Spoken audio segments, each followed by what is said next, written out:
the wealth of Great Britain, the wealth of the United Kingdom was based on sugar, and sugar was based on slavery. And sugar in the 18th century was referred to as white gold. And all of this goes back to Tiffany's question about slavery. And I don't know how to say it any other way. I'm just going to say it straight out. Slavery was the labor power that produced the wealth of the British Empire.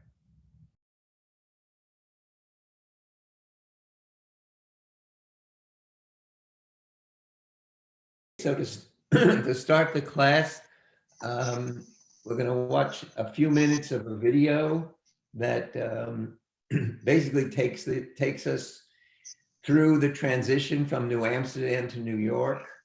So we're leaving Peter Stuyvesant in New Amsterdam, and we're going to, the British are about to take over New Amsterdam and rename it New York. And excuse me, and this video, this 3 minutes, is about that event. What I want you to do, and I'll be calling on you, is to, while you're watching these 3 minutes, to list 3 things that surprise you. So while you're watching the video, just jot down in your notes 3 things that really surprised you about the history of New York and the British takeover. Okay? So Isadora, you want to do split screen and we'll watch the video. Yes. And we're back. And then between now and Thursday, we'll figure out how to get a better audio. So those of you taking notes, basically what happened was that the British want to establish themselves over the eastern seaboard, and they notice they have every other colony, but the Dutch have New Amsterdam. And this is this trading post in the middle of the British Empire. And so in August of 1664, the English sail in and take over New Amsterdam. All of these English warships arrive in the lower bay. Stuyvesant goes to the fort. He's ready for battle.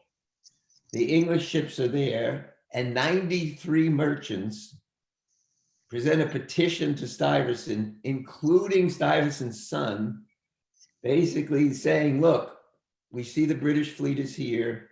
We realize that, excuse me, that in a battle we would lose, that this is a wooden town, that we would be just destroyed. So let's just surrender. And Stuyvesant says, no, let's go to war, let's go to war. And he gets no support. And they basically, the town people, and particularly the merchants, say to Stuyvesant, we don't care who rules us. We don't care whether we pay taxes to the Dutch or the British. All we want to do is make money. And so if you go to war, they're going to destroy the town. We're going to get burned. We're going to just be leveled. So why don't we just say, fine, let's just surrender to the British and give up. And that's what they do. The British walk in, their fleet is there, they walk into New Amsterdam. They take over the town in one day. They basically say, anybody who wants to go back to Holland will pay your way. They look at Stuyvesant and they say, look, you want to go back? We'll pay your way. We'll send you back. He says, no. Everybody stays. 2 days later, they rename it from New Amsterdam to New York. It's named after the brother of King Charles, the Duke of York. It's the birthday gift. And 2 days later, everybody goes back to work. Nothing happens. Nothing changes, except all the names get changed from New Amsterdam to New York. And Brooklyn, which is a Dutch word, becomes an English word, Brooklyn. And the Bronx, which is a Dutch family, becomes Bronx. And what we call, and Richmond is named after the bastard child of the king, and they call it Richmond. And Queens is named after Queen Anne's. So there are name changes for sure. There's language changes for sure, but nothing else changes. It remains a trading post. It remains a place, a marketplace to make money. And this is what this is the emphasis of New York. This is what New York was about when the Dutch took it over. And it's what New York was about when the British come in. So put this image in your mind. The British sail in, they say, look, we've got everything else. We own everything else along the Eastern Seaboard. We have all these colonies. There's just one in our way, and that's this Dutch trading post.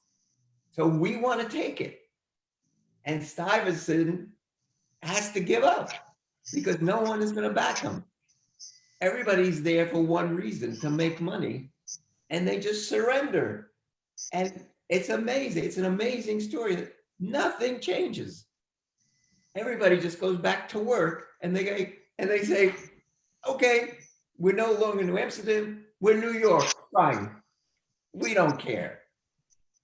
And that is the transition from Peter Stuyvesant and the Dutch to the new British colony called New York. And that is so much a New York story. And those of you taking notes and telling family and friends, that is the story of how New Amsterdam becomes New York. There is no fight involved. New Yorkers are not interested in battles. The battles are expensive. They got one thing in mind. Let's just go back to business.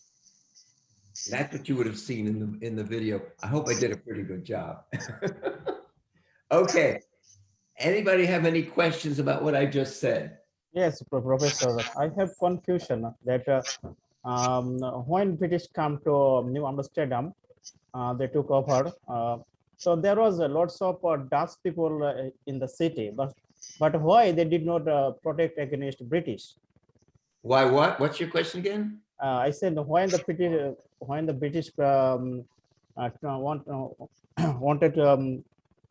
when the British come to the New York, and then they change everything. So there was still lots of Dutch people, and why they did not protect against the British rule? Why didn't they do what? What's the last question? Why didn't they protect what? Why they did not protect against British? Why didn't they protest the British? Yeah.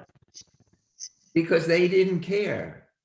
The mentality and the feeling of the residents was, we don't. Here it is. Here's the quote. Now my question is that there was still Dutch. So Dutch people, they did not protect the British. And who protected the British? Dutch people, Danish. But what is the question? Why didn't the Dutch protest? Yeah. Am I getting it right? Because my audio isn't great. Your question is, I'll repeat your question. You tell me if I got it wrong. Why didn't the Dutch protest the British takeover? Yeah, exactly. All right, I've got two things to say, and you'll like both things. Number one, New York then, like today, was not purely Dutch. It had 18 language groups.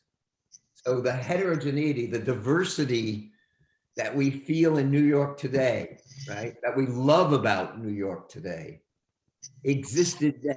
So to say that it was a Dutch colony is a little confusing because the Dutch weren't even the majority of the town, right? So you don't have a majority of Dutch living here, although the Dutch West India Company owned the place. So that's number one. And number two, shift your mind from protecting a colony because it's my country to a colony that's owned by a business, and the business and the people here are here to make money, and they don't care who they pay taxes to. So we'll pay taxes to the Dutch, so we'll pay taxes to the British. We don't care, we're paying taxes. It's the cost of doing business. So you don't have this investment in loyalty that you're thinking of in terms of the people in the town. Did I answer it? Yes. Yeah, you're not just giving up? Okay, I understand. Thank You you. got it? Okay, who else has a question? I was gonna say also, like the Dutch didn't really have a military, right? So in a sense, also like offering their taxes to the British, in turn they would receive some sort of protection. Is that right? I mean, did the Dutch have military here, or like a military presence, or they didn't, right? Okay, so let me get inside your sentence and change it a little bit, as I do in the writing. We say it's a Dutch colony, and that's easy for us to say. It really wasn't. It really was owned and operated by the Dutch West India Company. So it's different in the sense that there was a corporate interest, there was a business interest rather than a national interest. The Dutch West India Company had a fleet. They had ships, and they could have come in and protected their investment, but they decided, you'll love this, they decided as a business venture, why don't we approach the British, say, okay, you took it over, and we now negotiate a trade. Ivan, you're gonna love this. And through negotiations, like shrewd business people they were, they eventually they trade the island, what we call, Manhattan, New York, for the Spice Islands. So the British get the Spice Islands out of this deal. Do you love it? I mean, I just love this story because they basically go, okay, it's going to cost us money to send a fleet in. It's going to cost us money, to protect us. Why don't we approach this a little differently? Why don't we say, okay, you took our property, let's trade. Let's have a business deal so it becomes all legal.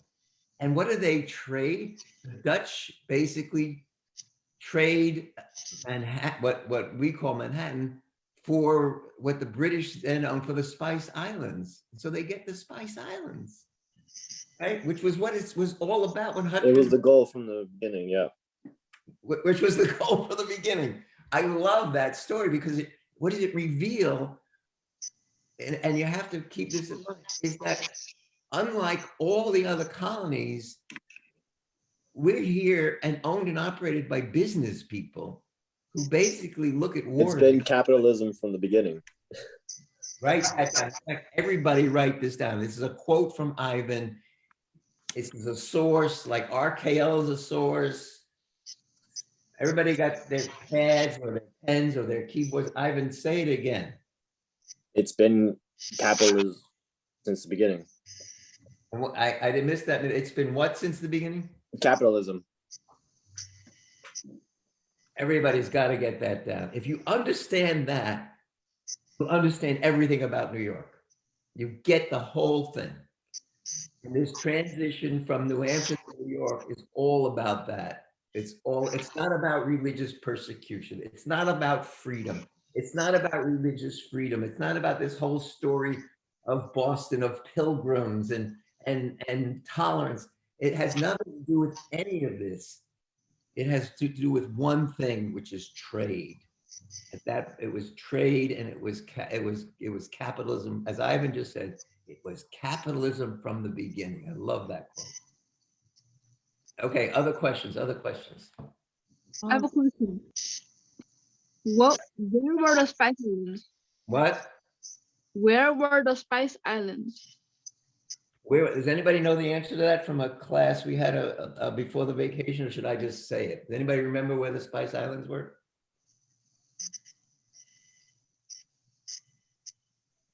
Okay, Christian. Yes. All right. Why don't you, instead of me giving it to you, being that I love this kind of thing, why don't you Google the Spice Islands, and in the chat, send us all the answer to where are they, okay? All right. All right. I love doing that. I don't know why I love doing that. I guess it's, you know what it is? It's the, because I've been teaching so long, it's the ability to get answers right away. It's so wonderful. Whereas many years ago, I would have said, okay, well, we'll research that or something like, it's just wonderful to have Google and be able to sort of you'll get the map, you'll see exactly where it is. Okay, other questions? I have a question. Did the British continue using slaves as their main force of labor? Did the British continue using, uh, say it again? Did the British continue using slaves, like trading slaves and stuff for labor? Yes, the British continued slavery, and that's exactly what the next few classes will be about. Why am I getting feedback here? Is there, somehow I'm getting, somehow I'm getting feedback from somebody's, anyway. The British continued using slavery, and that's what the next few classes will be about. And Tiffany provides me with a great transition to move into the topic of British New York and the questions that we're going to be answering about we can now call it New York. No more New Amsterdam. The British have taken over, and this is all directly answering Tiffany's question about slavery and New York. So Isadora, could you just show the questions we'll be working on? Could you do a share screen and show the questions? So you could unmute everybody. Did everybody get these questions? There's 3 questions that I've sent out to everybody. What's this? What's going on? Meeting controls, Zoom. What is this? Okay. Did everybody get these? If you didn't get these questions, can you let Isadora know in the chat so she can send them to you? Everybody got these questions? Because these are the 3 questions we'll be working on this week. And the answers to these questions will be due a week from Thursday. So yeah. Everybody got them? Anybody just unmute everybody. Isadora, anybody not get these questions? You all got them? Okay. So to answer these questions. Sorry, Professor, when did you say these questions are due? A week from Thursday, the answers will be due. So we're going to spend this week going over the answers for these 3 questions. And then I'm going to ask you to write those answers and hand them to me a week from this Thursday. I don't have those. All right, Christian. Isadora, could you just email Christian the questions, please? Yeah. Could you just type your email on the chat and I'll email that to you? That's fine. Okay, everybody else good?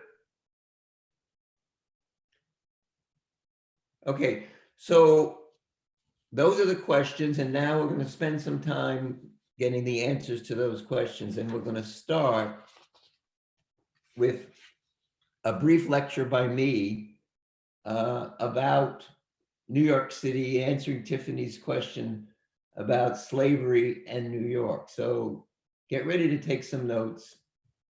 And I'm going to tell you, you can, in the citation, this is RKL and the source is RKL. And this will help you answer the questions, okay? So first, I'm going to give you some background.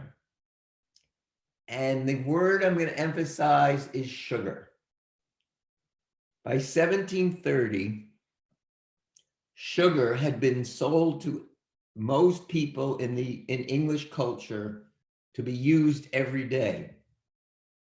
And sugar was this heavy sweetener that was put in chocolate, that was put in coffee, that was in candies, cakes, bread, and molasses were part of the daily diet.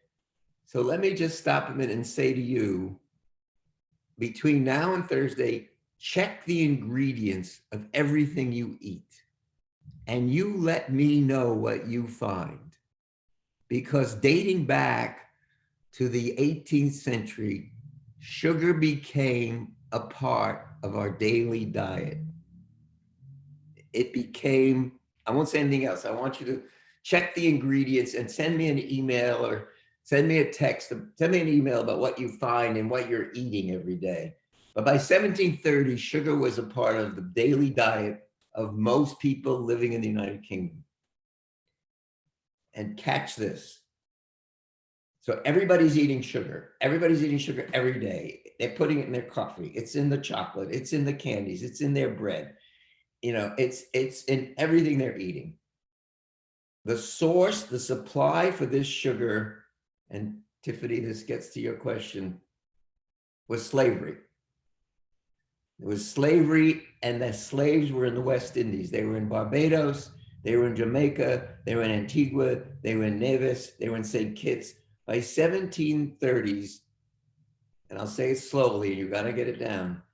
By the 1730s, these islands in the West Indies produced 85% of the sugar for the British Empire. That's unbelievable. That's unbelievable. The people who owned and operated this trade were so powerful, you're gonna love this, that they put into British law a certain amount of rum had to be consumed by British sailors every day. And sugar became, I'm going to say this very slowly, so you should get it down. Sugar became the most important British overseas trading commodity in the 18th century. I'll say it in another way. The wealth of Great Britain, the wealth of the United Kingdom was based on sugar, and sugar was based on slavery.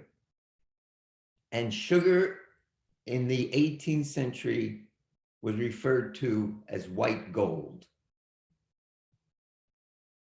And all of this goes back to Tiffany's question about slavery. And I don't know how to say it any other way. I'm just going to say it straight out. Slavery was the labor power that produced the wealth of the British Empire. And that's the only way I can say it. You have questions before I go on? Anybody have questions?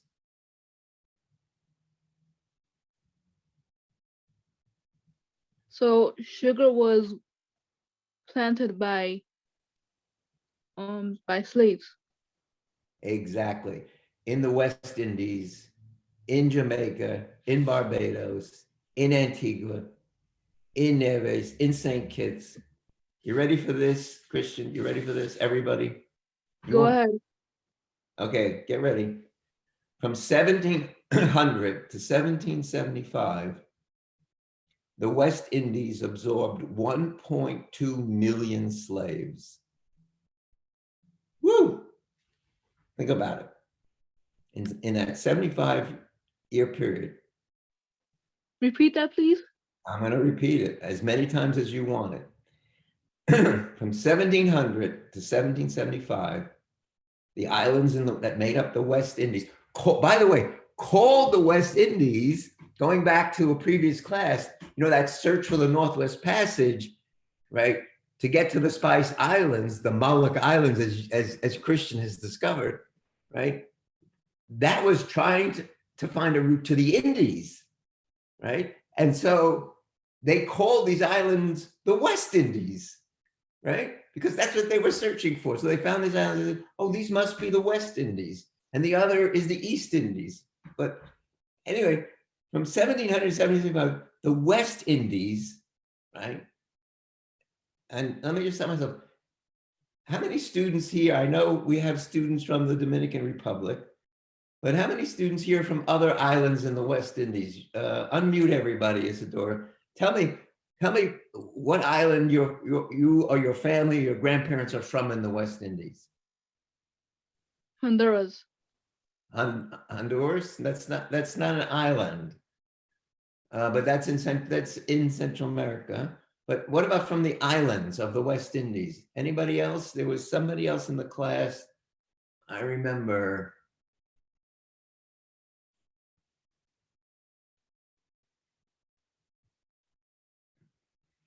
Nobody else has family or parents, grandparents from Here, professor from Guyana.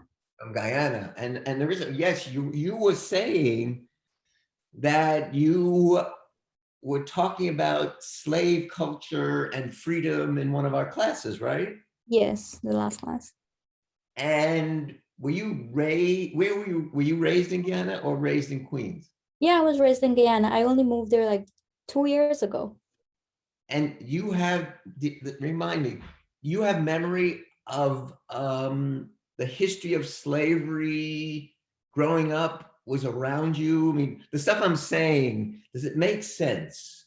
Yes, it does make sense, but at the time I was growing up, it had already been abolished. Sure, Yeah, sure. it had But- already been abolished, of course, but we still celebrate it. It's still like a public holiday, as I mentioned in the last class. Freedom Day, it's still a public holiday onto this day. And still we have like racial divide within our country because of slavery. Okay, so what brings it forward, and those of you who want to quote Narissa, what brings this forward is 300 years later, 400 years later, it remains part of the existence in Guyana. Am I saying it right, Narissa? Yes, you're saying it right. And let me, I hope you don't mind, I'm pushing you a little bit. When you, looking back, were there remnants of sugar, of plantation life, of slavery as you grew up? Were there things around you in Guyana that you now look back on and you can say to the class, this existed, that Professor Lieberman isn't making this up? Yes, it does exist, especially when we read in the last class about that life on the plantation is what really started the whole slavery. That made a lot of sense because in my country, that was exactly it. And looking back, I'm sorry to push you so hard, but looking back, can you give us an example of something you remember from your childhood or that you remember visually that you saw as you would walk around, as you traveled around, that you now say, aha, you know, plantations existed, slavery existed, where there was just some visual memory of something you saw? I can't recall anything right now, actually. So there was no Like a visual right now. no equipment left over, no nothing left over from the sugar plantation. Sugar is still in production right now in our country. It's still a primary product, actually. It's Aha. one of our primary exports. So they have like, I think 5 sugar estates that's still in operation.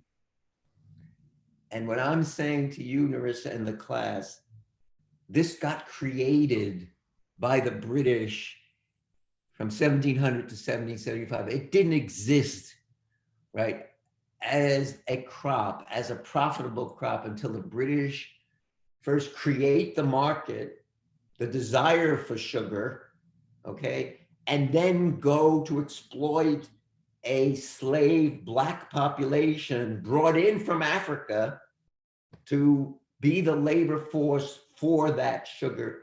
And what you're telling us is that remains true till today. Yes, that is still true till today. I think we do export from our country. We have it over here. We have it in New York. You could find it in like the West Indian stores. What can you find? The sugar that we export from Guyana, Oh, you can. And you can find it in the stores over here, yeah, in like certain West Indian stores, especially in Queens. how do you know that the sugar you're looking at in the store is from Guyana? It's like the packaging and they have the name. I think it's El Dorado Gold. Do me a favor. I'm pushing it, but I'll try. Next time you're in the store, will you take a picture, or maybe you have it in your house? We have it at our house. Yeah, I'll sure take a picture and send it to you. You take a pic and I'll share it with everybody, because that brings that history right to your kitchen today. And there's nothing more exciting about history than to say 300, 400 years later, it's still here. You get what I'm saying? Yes. Unbelievable. I mean, believable, not unbelievable. Okay, let me add one more thing. And I think, let me just add this. It's very important. Because sugar was so profitable, and it's all they did with the labor force was work the plantation, that they didn't grow any food, that they didn't raise any livestock. In Guyana, in Barbados, in Jamaica, they covered the land with sugarcane. So now the West Indies needs products. They need food. They need lives. They need the basics of life. And that's where the story comes to New York. There's my tie-in to New York. You're going to love this. By 1720, half the ships entering and leaving New York Harbor were on their way to or from the Caribbean. Get this down. You're going to love this. New York became the Costco, became the Amazon, became the supply room, became the refrigerator for slavery. What am I saying here? What am I saying? Louis, what am I saying here? Like New York City is basically like where you get almost anything you need. Right, and let me just add to what Louis just said, is that they needed everything because they were so focused on sugar and so focused on growing this profit-making product. They had nothing else. So they had to come to New York to get all the products to feed the slaves, to feed themselves. Is this still true in the Dominican Republic? Is this still true in Guyana?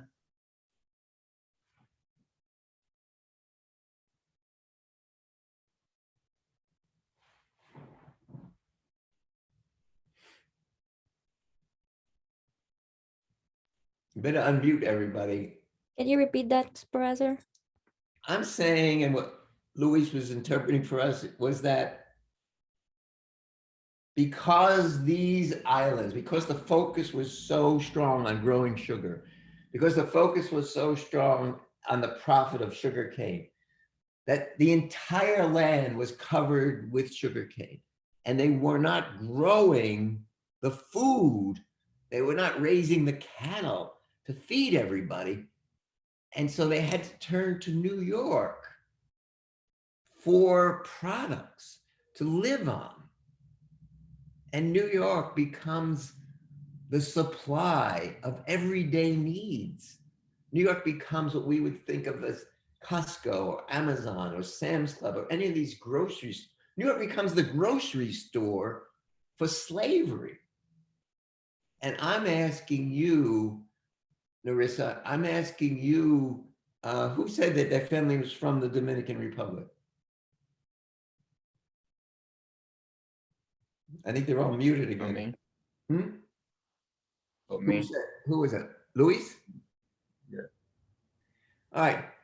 Is this still true? Is it still true that Guyana and the Dominican Republic have to turn to other places to get their food?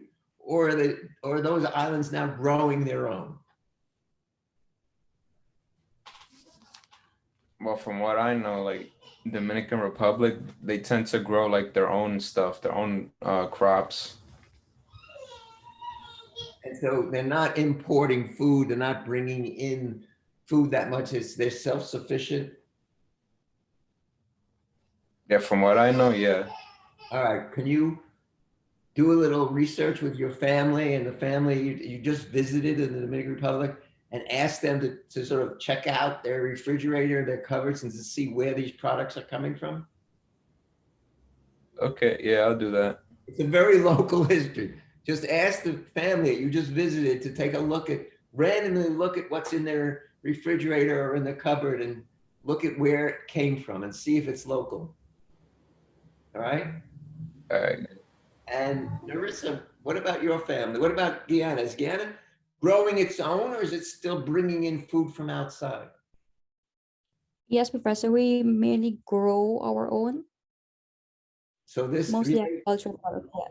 So They this grow. relationship I'm talking about doesn't exist anymore. Like bringing in flour, bringing in corn, bringing in beef, bringing in lumber, all of these products that you need, right? Which was true in the 18th century is no longer true. I did a quick Google search, and actually in 2019, it says that $1.3 billion of agriculture products were exported to the DR. Oh my gosh. Oh my gosh. I'm chilled. I'm sitting here chilled. All right. Everybody's going to quote Tiffany. Tiffany, we're going to let you at it because home run, home run. You ready, everybody? Tiffany, you go. So it says that US total exports of agriculture products to the Dominican Republic totaled $1.3 billion in 2019. Woo. Wow. You want to sit in the chat room, you can put put the source in. Tiffany, I think you're muted. Or Sador, did you mute everybody?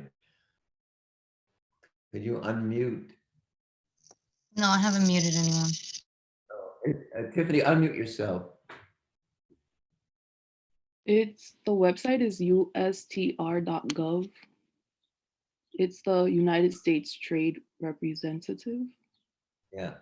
So from what you're seeing, it's still pretty strong today that a lot of products are still being exported to DR. Yep. Ooh. Professor, Yes. to be honest, my father is an agricultural worker who works on a farm, planting crops such as rice, sugar, and corn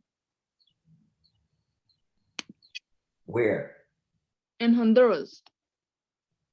Okay, Honduras has a different story than the islands, and Honduras remains different. It's a different story. So the story I'm telling is more about the Dominican Republic, about Guyana, about these cluster of islands in the West Indies rather than Honduras.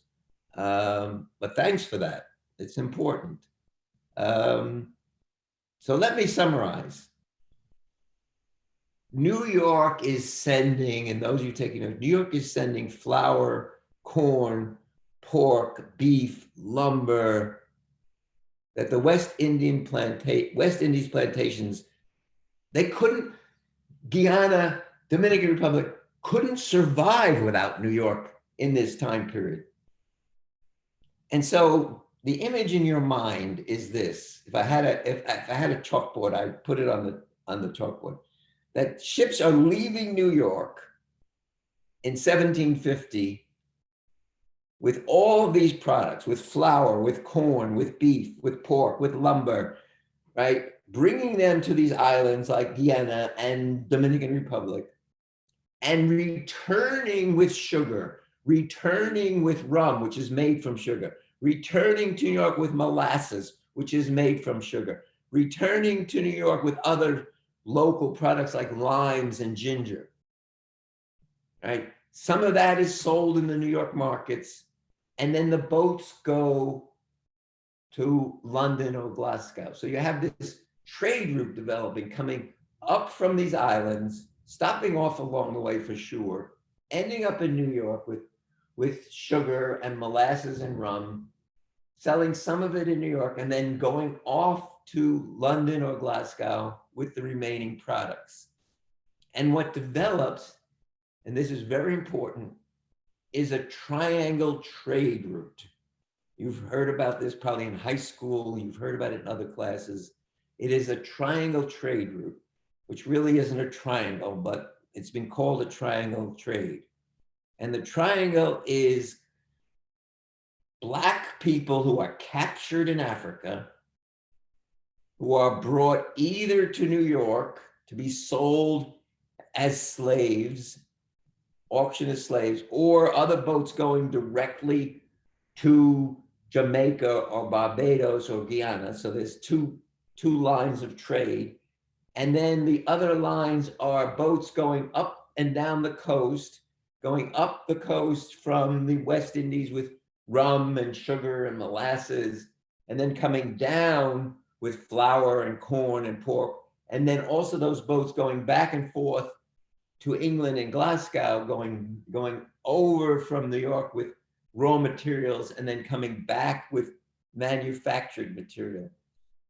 And as a result of this, New York flourishes. And you've got to write this down. As a result of this, New York is building ships, it's building ropes, it's turning molasses into rum, it's employing sailors, it's developing insurance companies, bankers, lawyers, taverns.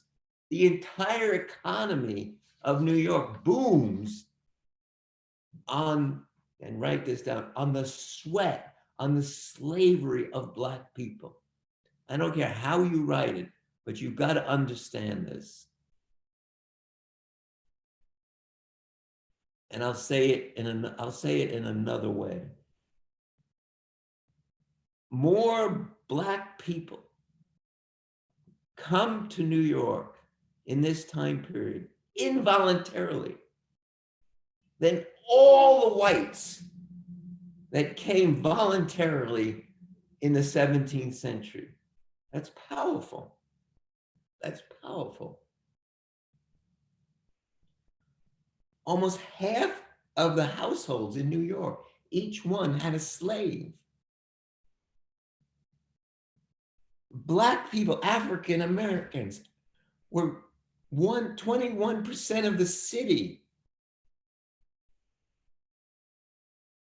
Look, by 1750, New York had the highest concentrations of slavery in the North.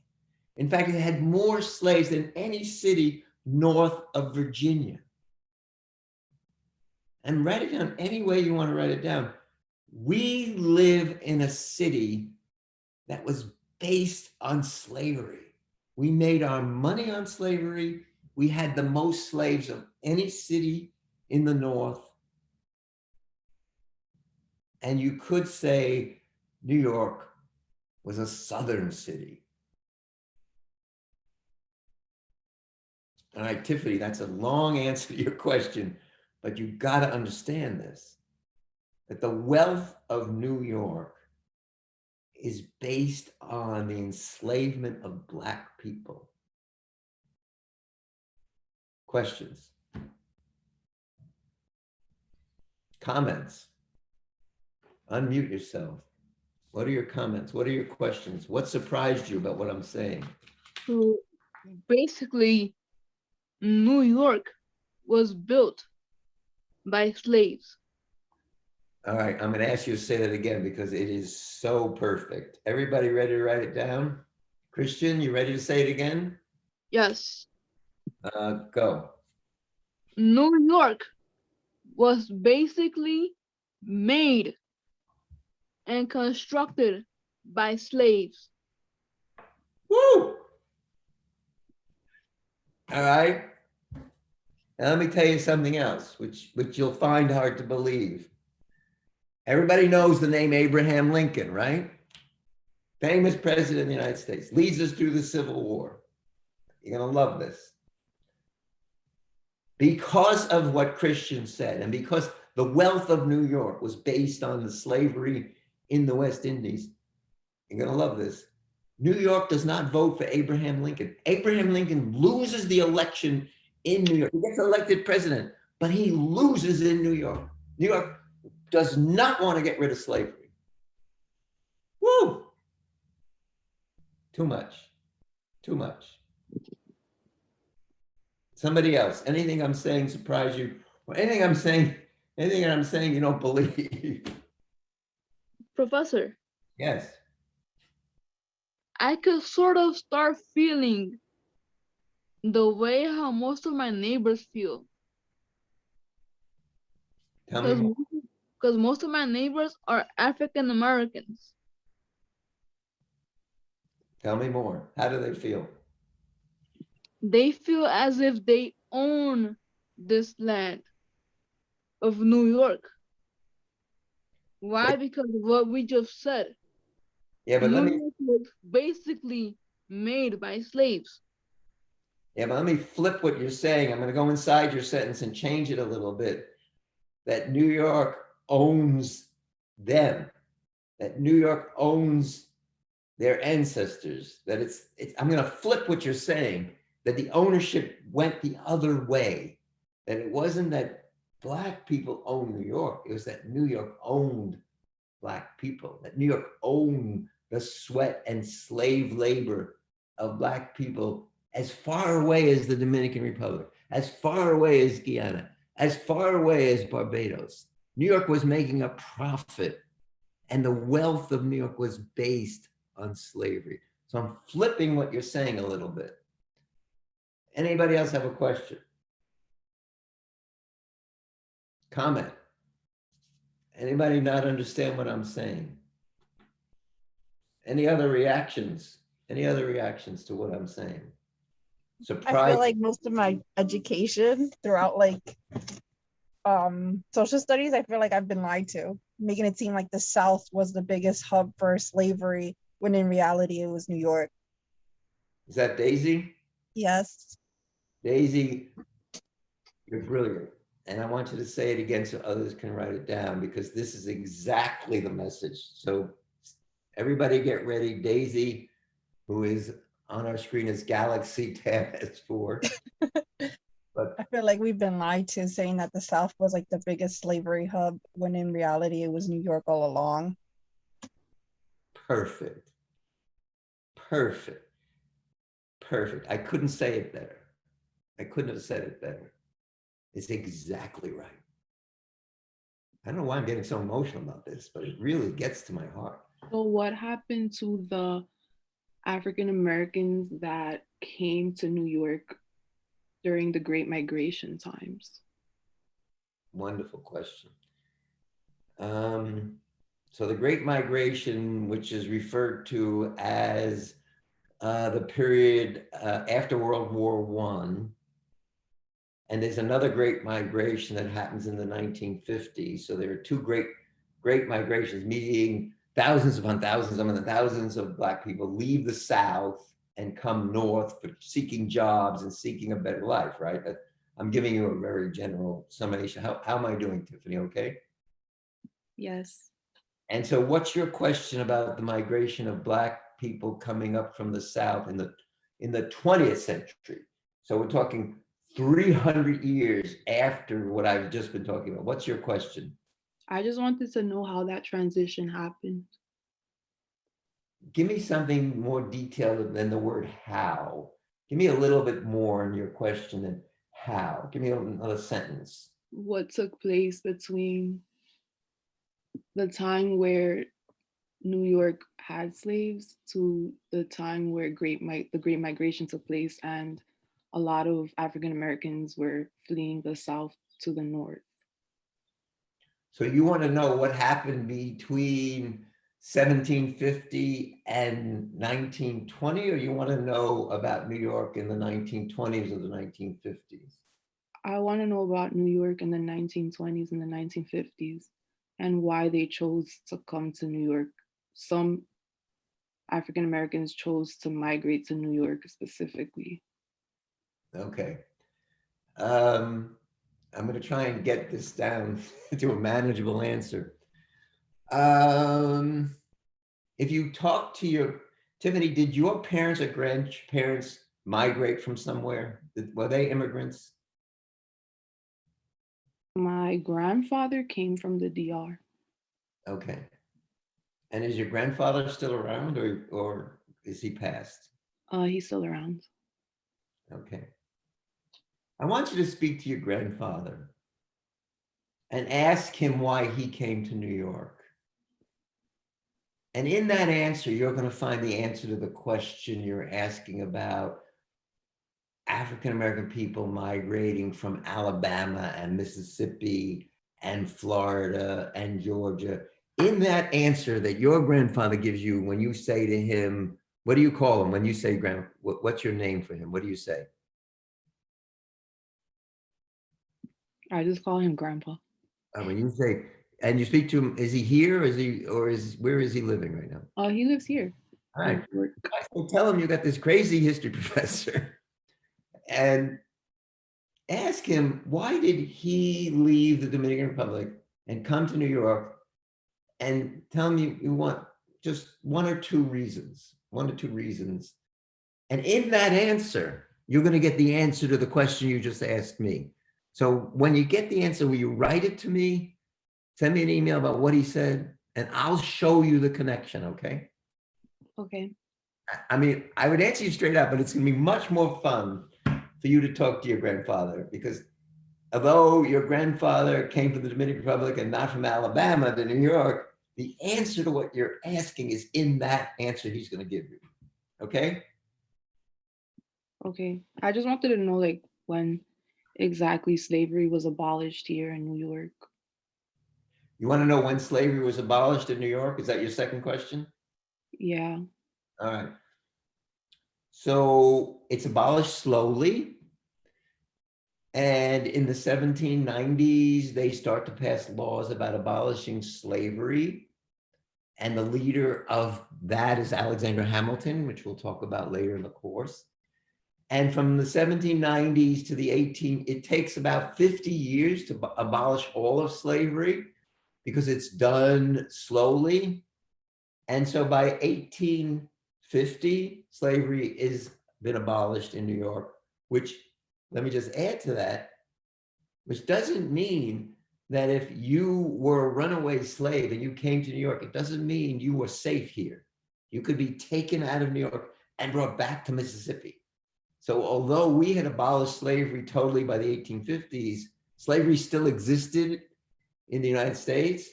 And if you were in a slave and you escaped and you got to New York, it didn't mean that you found freedom. It meant that you were in New York and your owner or slave catcher could come to New York, get you and take you back. And even if you were free, they'd still, they would grab you and take you back, and that was legal, right? So to say there was freedom in New York is true, but if you were Black, you weren't free. You weren't free. You could always be captured and taken to the South and put back into slavery. Okay? Other questions? Anybody have other questions? Now that we're talking about that, would it also be the same when they would go to Mexico and like be free? Would it be the same or different? Very different, because in Mexico, US law doesn't apply. And so it'd be very different, but a whole profession of slave catchers evolved. And if you escaped from, let's say you were a slave in Texas and you escaped to Mexico, they would go across the border, grab you and bring you back. And once they got you back, you were back in slavery. And so it's a little different, and enforcement was a little more difficult, but they could still come and get you. How'd I do? Daisy, you're muted. Hello. Oh, sorry about that. Hello, Daisy. Yeah, How'd I do with my answer to the Mexico question? it's pretty good, but it's I guess for me it's somewhat still unclear as to like, were they really freed down in Mexico or they weren't? Because I know in Mexican like history, they gave them protection and stuff, and then eventually they ended up becoming citizens in Mexico. That's all true. That's all true. The short answer is they were always subject to being illegally snatched up and brought back to slavery in Texas. So although you escaped and although you were then under the jurisdiction of the government in Mexico, slave catchers could come across the border, grab you in the night and take you back. And that did happen. So I would say that both what you're saying, what I'm saying are both true. And things happen outside the law. And then once you're brought back to Texas and you're enslaved, it's all over. You follow that? Yeah. Okay, it's 2:00. Let's take a break, and I'll see you at 2:15, and we'll come back and get into we'll work in groups. Okay. I'll see you in 15 minutes. We'll take a break. Professor, Yes, I have one more question. go. Did slaves have any rights? They did under the Dutch, but lost all of those rights when the British took over. So they had no rights when the British, in the time period we're talking about, they had no rights. No, they were property. They were like a table or a chair. They were a Okay. product. They were not seen as human. They had no rights under the US Constitution at all. And that's why a civil war was fought. And that's why we had in the 1960s a civil rights movement. And that's why we are fighting even today for the rights of people of color, because that history of slavery is still with us. And so you're asking a very important question, Christian. The rights of the rights of Black people were denied and were treated like they were not human. And that is the core of Black Lives Matter, if you think about it, because it's talking about, look, these are real lives. You can't treat people like products. And that comes out of slavery, and it comes out of your question. All right, Professor, thank you. Okay, see you at 2:15, everybody. I'm Hello? back. Everybody back? Yes. Okay, what I want to do is go to, before we break up into groups, I want to go to page 122. Isidore, could you do the handout 99A, page 122? Sure.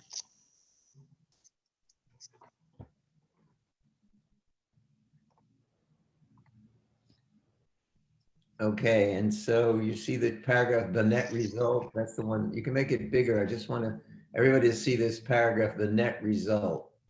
Yeah, that's the paragraph we're gonna be reading. Okay, and so, Luis, can you start us off? The net result was that, can you just read that first sentence for us? Unmute yourself. Luis, are you, yeah. Yeah. The net result was the economic triangulation of three strikingly, hold on, it's blocking, okay. Three strikingly different systems of production: the small farm hinterlands of northern seaports, the slave labor plantations of the Caribbean, and the wage labor workshops of early industrial England. New York now lived by feeding the slaves who made the sugar that fed the workers who made the clothes and other finished wares that New Yorkers didn't make for themselves. Stop right there. Along, Just right there. Just look at what you just read and tell me in your own words what you just learned. Look at what you just read, Luis, and tell me in your own words what you just read in your own words. that there was three, they come up with three like different systems of production, and New York, they live by feeding slaves. The slaves were the ones that were producing everything, like the sugar, the and the other things that New Yorkers don't make for themselves.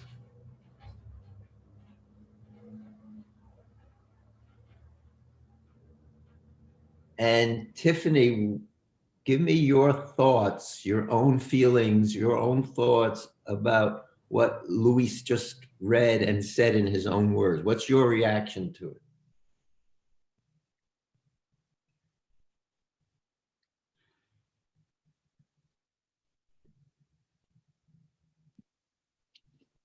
My reaction. Yeah, personal reaction to what he just read and said from page 122 of Gotham. I'm not too sure what wage labor workshops means. What a wage labor workshop? It's a way of saying factory workers, people who work for a living, people who get paid an hourly wage to produce you know, cotton goods to work in the factories, making shirts, making pants, who are working in a factory that's turning sugar into rum. So a wage labor workshop is a fancy way of saying someone who's working for an hourly wage in a place that's not their home. It's a workshop. We use the word factory. So how'd I do? Good, because I was just a little bit confused because I was under the assumption that the slaves were the ones that worked in New York, so they didn't get paid. Okay. And my thoughts about it is I'm surprised, kind of. And what surprises you? What did you think before today that now in learning this surprises you? That sugar was so valuable, Yeah, considering that it's just something common today, and how New York basically became rich off of it. yeah, and try to live one day without eating sugar and eliminating all the sugar in your diet. You'll find it really difficult. I have, and I Yeah. felt like I was dying. Yes, so it's been made valuable. It's been made valuable. So Jason, are you there?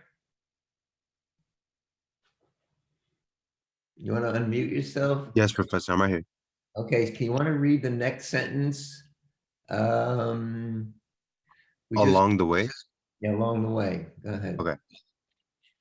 Along the way, they closed in on their old objective of breaking Boston's grip on the econ economies of southern New England, lying a week closer to Barbados and 10 days closer to Jamaica.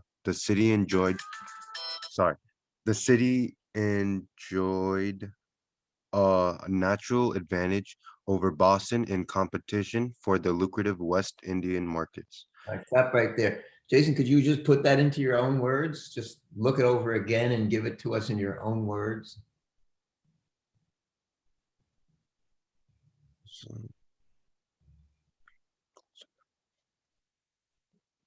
Okay, so I would say it's talking about uh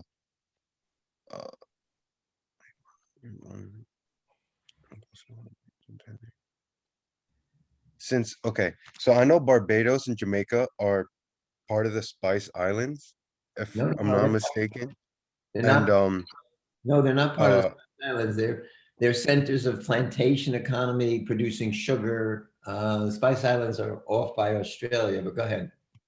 okay, so uh they since it was closer to the plantations, the um I'm guessing Boston had an advantage because it's like cheaper if it's closer to the islands, I'm guessing. Um so wait, what does it mean by the ending part? For the lucrative West Indian markets? Would it Okay, mean the like the West, underground black market or something?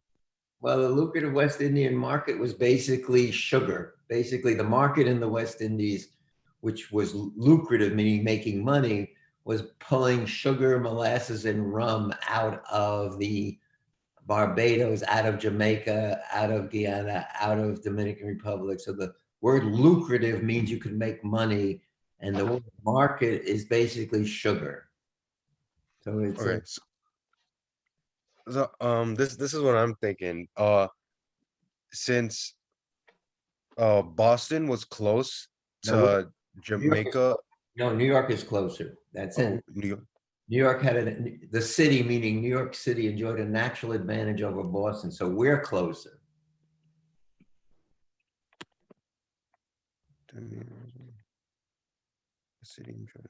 Okay. Oh yeah, I read it wrong. Okay, so New York had had they were closer to Barbados and Jamaica, making it so that they could export and import easier than Boston would. So they would make more money through all that kind of stuff. And making more money made our city wealthier and enabled us to beat out Boston. And read the last sentence in that paragraph. Francesca, you want to read that last sentence after 1750? Sure. After 1750, New York ranked second only to Philadelphia in wealth and population. All right, Francesca, what's your reaction to what you just read? I honestly don't know. What is it? What is, in your own words, what did you just read? Put that into your own words.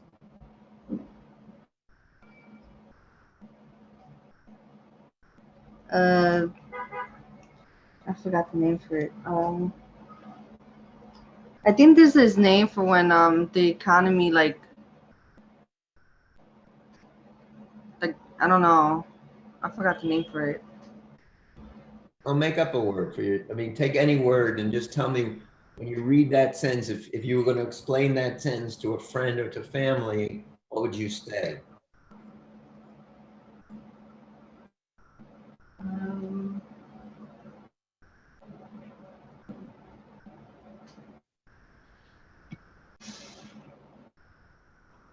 I don't know, honestly. I have a headache right now, so it's hard for me to think. Okay, so Brian, after 1750, because of slavery, because of the sugar plantations in the West Indies, what happens to New York? Where are we? You're in that last After after 1750. ranked only second to Right. Philadelphia. Yeah, So yeah. that means I guess New York was going down and Philadelphia was taking over. Or that New York was inching up on Philadelphia, the way I'm reading it, but I love the way you read it. Because the way Yeah. you read it, you had it New York as number one, and then they went into second place. And Yeah. I think we interpret it differently. I love that. I love that. Yeah, because from what I'm seeing, it says they ranked second only to Philadelphia. So Philadelphia was the top dog. And New York is second to Philadelphia, right? Yeah, only second only to Philadelphia. Right. And So the key word. Boston is going into depression, and Yeah. and in this paragraph, Brian, Mhm. what's the wealth all based on for New York, for Boston, for Philadelphia? What's the essence of the paragraph? Where's the lucrative? Where's the money being made?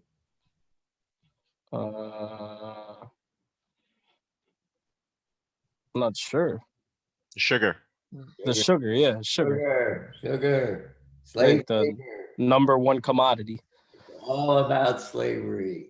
And on this economic triangle, it's all about slave labor producing sugar. It's all about that. Yeah. You know that, you know everything. Okay, so we're going to divide you into groups. We have 13 students, so it's 5 groups of 2 and 1 group of 3. And before you go into your groups, group 1 on the handout 99A, we'll be working on page 119. And you'll be working on the paragraph that starts with the word changes in production. So it's the second paragraph on page 119. Group 2 will be working on page 120 on the paragraph at the top that starts with the word sugar.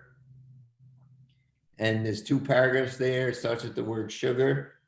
Group 3 will also be on page 120. Down on the second half, it became so profitable to raise sugar. And that's group 3. Group 4 will be on page, group 4 will be on page 124. with the opening with the word because, and then skipping down to a paragraph that starts with the word taverns. And we have group 5, which will be on page 123 and will be on the paragraph that starts with shipbuilding grew rapidly. So we have 5 groups of 2, and then the 6th group will also be on page 123 with the paragraph other New Yorkers flourished. So Isadora will divide you up into your groups. There's 5 groups of 2 and 1 group of 3. The assignment is to read that paragraph, come back to the larger group and tell us in your own words what you read. So you'll do what I just did with individual students, you'll do it with each other.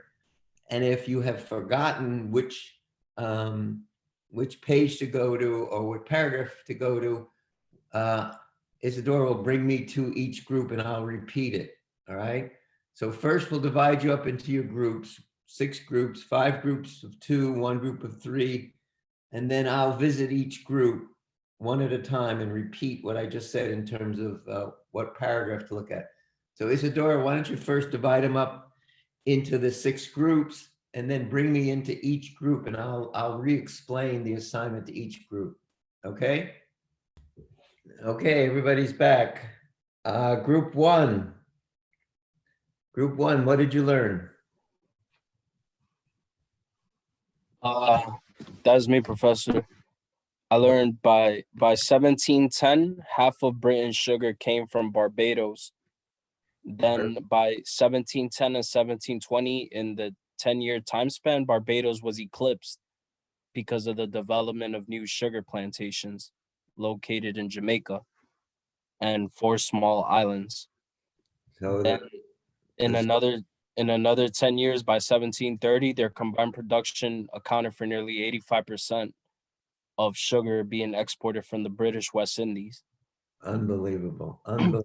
Very good, Yeah. very good. And then, and wait, there is one last part. And then eventually, that led to sugar being the most valuable trade item in the British overseas trade. And that's why they gave it the moniker white gold, because of its high value. I love the word moniker. Nicely done. And the fact that they had to minimize the amount of sugar that was being exported. And when they minimized the amount of sugar being exported, why did they do that? To save sugar.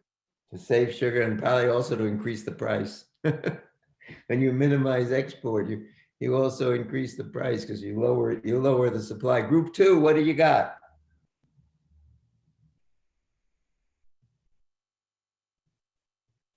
Brian and Christian, nice job. Group 2, where are you?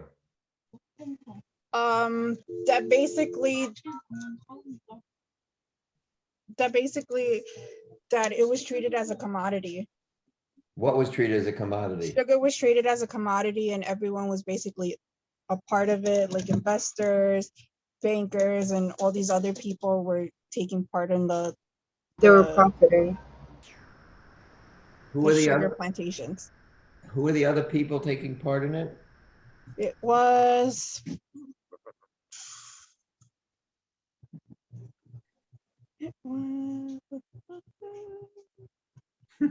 Nice singing.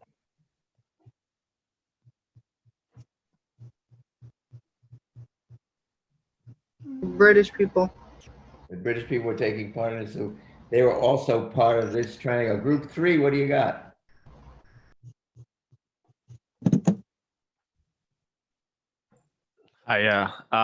We got that in the West Indian market was the main source of economy in New York City at the time, and they were turning to New England for supplies. Good. And they also started like a ledger, like data collection.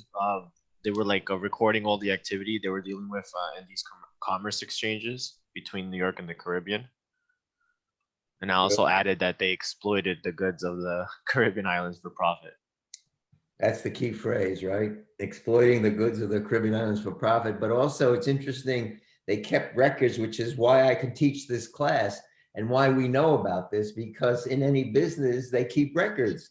So the primary source for all our information, they weren't embarrassed by this. They just were in business. They're keeping records of how they're exploiting slave labor. And it enables me as a history professor and you as students to learn about it. So it's marvelous that they were in business and there was no guilt. They didn't feel they was doing anything wrong. They're making money. Very nice job. Group, what group we up to? Group, that was group 3. Group 4? For what we got, the merchant class, they started making like insurance type of system for ships, because like the sea travels could be dangerous, and they started expanding the financial system. Like they promoted the expansion of private banking. Perfect, perfect. So I hope you all understand this, that out of slavery, out of the profit, out of this trade comes insurance companies, comes banking. It all comes out of this. Insurance companies selling insurance to protect the boats, banking coming out to finance the whole system. So these businesses that we live with today, insurance business, the banking system, it all comes out of this. Nice job. Group 5. Yeah, go ahead. Oh, not because like, let's say if you lost the ship at sea, then there goes all your cargo. Right. And so insurance companies, come in and say, okay, we'll insure it, but you pay us some money like you do with car insurance. And the entire insurance industry develops out of this. Nice job. What group were you, Luis? What number? Group 4. All right, group 5. What do you got? Group